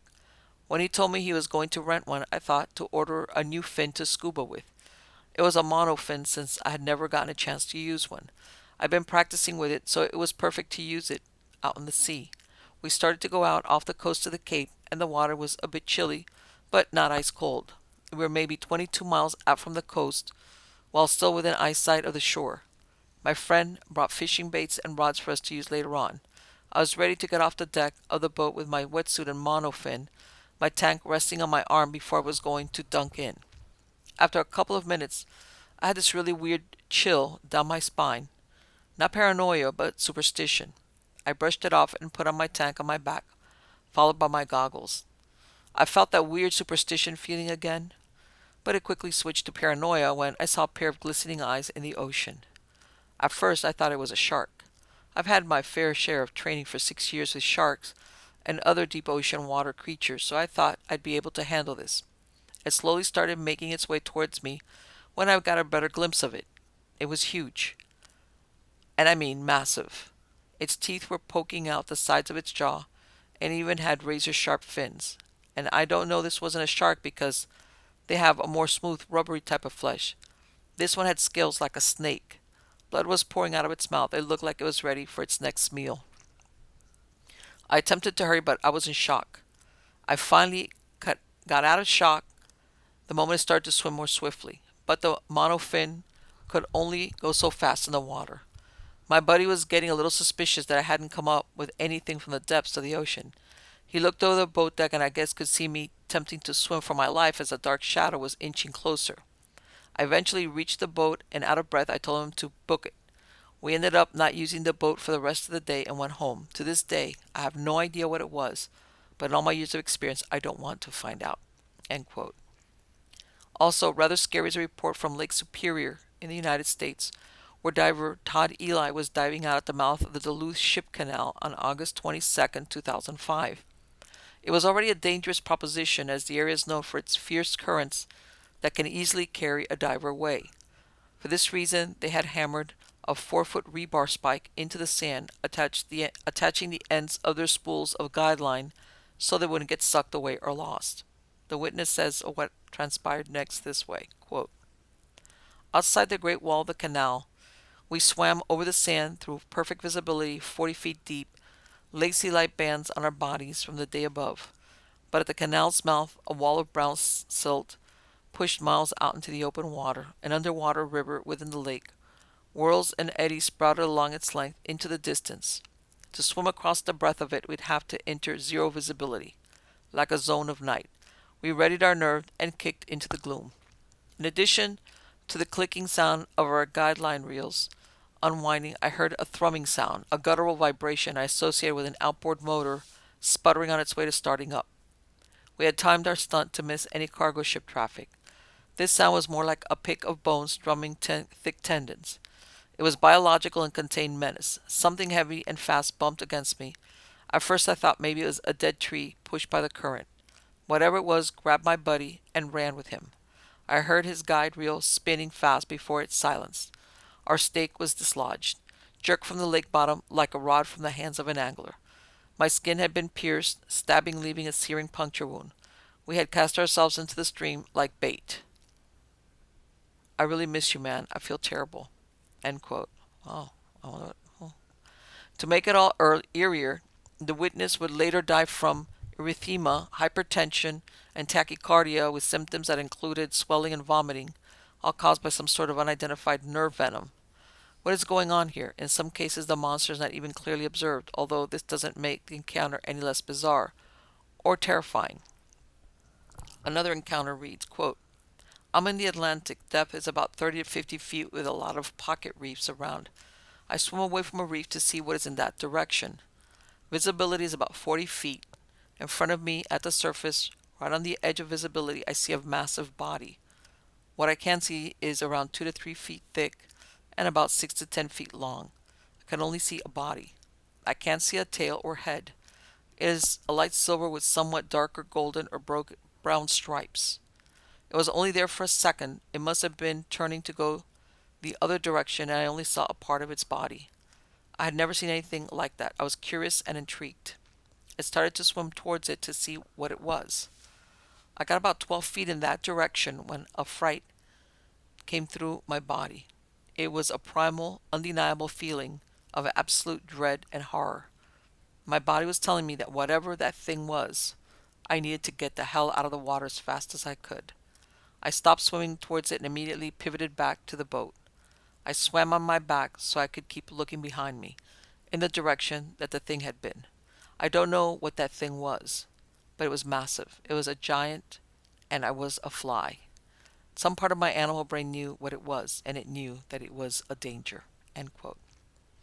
Another account given by another person. This is the time of his experience with overseeing a demolition dive, and it reads, quote, It's necessary to explain that one way you can keep track of a diver is to watch their bubble stream. When a diver inhales, the helmet's demand regulator provides air from their umbilical. Then when they exhale, it is exhausted into the water and floats up to the surface. On topside, you can watch the bubbles to get a general sense of where the divers are. Now, on this occasion, we were hundreds of miles from land and had placed 2 divers in the water. About an hour into the dive, we started noticing something strange was happening.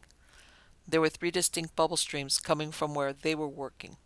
At first, we assumed that there was a current and it was affecting them, but soon we noticed a 4th set of bubble coming from a distance. It stopped about 20 feet from the divers, near the other mysterious bubbles. We asked the divers, but neither could see anything out of the ordinary. Then, even from the surface, we heard a blood-curdling screech from the waters. Then, silence. The divers weren't too concerned. We hear things all the time. Sound travels well in the water, and you learn to assume it's a long distance away. But soon it looked like the water in the distance was boiling, and it was getting closer. It wasn't boiling, though. It was countless new bubbles, streams moving nearer to the location our divers were working. The supervisor ordered the divers to get into the dive stage to be lifted back to the surface. The bubbles were frighteningly close now, and the divers being lifted out said they had begun seeing shadowed figures in the distance. They couldn't quite make out what they were, though. We elected to pull the divers out without completing their decompression stops and throw them into our hyperbaric chamber. End quote. What in the world happened out there? Rather ominous is the case of a witness named Peter Wesker, a self-proclaimed marine biologist and diver, who had a bizarre experience in the cold, dark depths off of Singapore. At the time, he was employed at a drilling rig that operated at a depth of 400 feet and could drill down up to 30,000 feet, routinely working in inky blackness that was just barely kept at bay by diving lights. On one mission, things would get very odd indeed, and he says of what happened the following, quote, We were underwater at a pretty ridiculous depth. To put it into perspective, Everest reaches 29,035 feet. This drill, just beneath the surface, would go on for another 30,000 feet on top of the 400 feet between the sand and the water surface. We were right down at the ocean floor. You never really get used to the sensation at being on such incredible depths, having an endless abyss of darkness all around you, knowing you can't swim to the surface because if you do, you'll probably die on the way. There's such a heavy feeling of reliance on the surface team to get you out of there that you begin to feel a little helpless. The noise didn't help. We were searching around the metal supports of the oil rig structure, basically 4 massive pylons thrust into the ocean floor to hold the surface platform up. It was ridiculously daunting and large under the water, with rust caked all around the surface of the metal and more algae than I thought I'd ever have to see. A couple of small schools of fish circled us as we scoured the place from, well, bottom to bottom. That was when the noise began. It was subtle at first, and it wasn't just one sound. It was like a mix between a roller door opening and a mesh sliding door opening and closing loudly, but at the same time so distant and quiet. But it didn't go all, but it didn't go away. T-32 Mike, do you hear that? I remember asking to my co-diver Mike Davis. I was using my flashlight to search the sand for any source, but the visibility was so poor I could barely see 50 feet ahead. It sounded incredibly distant, like it was for beneath the surface. I proceeded to oblige and radio into our surface team that there was an unconfirmed noise originating from beneath the surface. After a little while, they gave the order to continue the search. Reluctantly, we did until the noise grew again and again and again. It slowly turned from two separate little sounds to a single loud noise, like an air raid siren screeching at us from below the depth. It continued to rise closer and closer, and we could feel the ocean floor shaking. I cursed and made the call to ready the decompression chamber. We were leaving then and there, whether they agreed to it or not. The noise continued to roar towards us, and the sand was shifting with its vibrations. My first thought was that the drill beneath the surface had broken and was coming up towards us. But it didn't take me long to disregard that as utter nonsense. Every option, every potential ripped through my mind as we swam upwards as far as we could safely do while waiting for the diving bell to be delayed. The noise grew closer and closer until I was certain it was about to burst straight out of the sand. Okay, that's as high as we can go. Stop here, I shouted to my two co-divers, knowing this was the limit before hypoxia would set in. I calculated that on instinct, but checked my depth meter to confirm. The noise was just below the surface, its rising and falling, blood-curdling screech making my stomach drop. I checked my sub-to-surface radio for replies, but static was the only noise coming through. They should have deployed the bell and confirmed by that point. Our inter-team comms were still operational, though. I cursed again, but the noise drowned out any sound I had. It was so close I could practically reach out and touch the sound, its vibrations tearing through the water and sending ripples upwards, outwards, and in all directions. I saw the silhouette of a diver resuming his stroke upwards before I shut my eyes as my head throbbed from the sound. It was only that point that I realized I couldn't even hear Davis talking anymore. Eventually, I must have blacked out. When I awoke, I was topside being assessed by the auxiliary diver after decompression. In my hazy confusion, I never found out if Keller or Davis survived. Nothing significant happened from there except a stern talking to from our dive commander. I was never able to speak of this again to anyone, or consequences would be dire. That was it. That was my anticlimactic conclusion. Whatever happened while we were out cold, whatever they found down there had to be the rest of the report. No matter the cost, I need to find out. End quote. What was this? Was it some sort of seismic phenomena? A mysterious sea monster? Cthulhu? Who knows? Here we have looked at a selection of reports that really lie out there in the realm of the strange. What did these people experience in the depths of our world's oceans and lakes? How can we explain such brushes with the odd? In the end, it shows that there are perhaps plenty of more things to be discovered under the waves, perhaps even things that should not be discovered. I hope you enjoyed this portion of Eerie News. I will be back very, very soon with some more Eerie News because God knows we live in a strange, strange world. Till next time.